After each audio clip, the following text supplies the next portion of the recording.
สียสดตอนฝันพี่น้องฝันว่าผู้สาว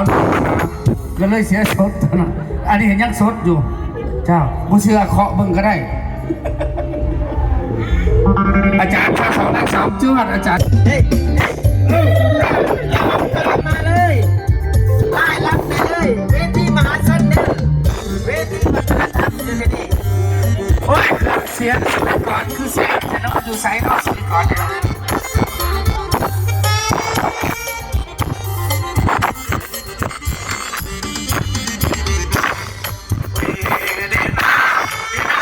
ขอของแกสองและสองสิบพ่อใดอยู่บ่ขอของแกสองและสองสิบพ่อใดอยู่บ่สาวเลยน้องพ่อผู้ใดจะขอของแต่งงานบ่ก็อยากเดินนะจ๊ะบ่ก็อยากเดินนะจ๊ะข้อสองและสองขอของแกเจ้าสาวแกเพิ่นเพิ่น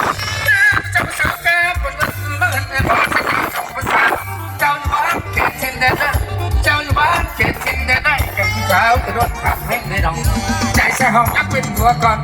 ใจใส่ห้องนักเป็นหัวก่อนการท่านผู้ลายได้เป็นคู่ดอกเสื้อหอมแก้มสกือตื่นใจเช้าอาชีพมาแต่งงานอะไรอาชีพของเจ้าเพราะแม่พ่อ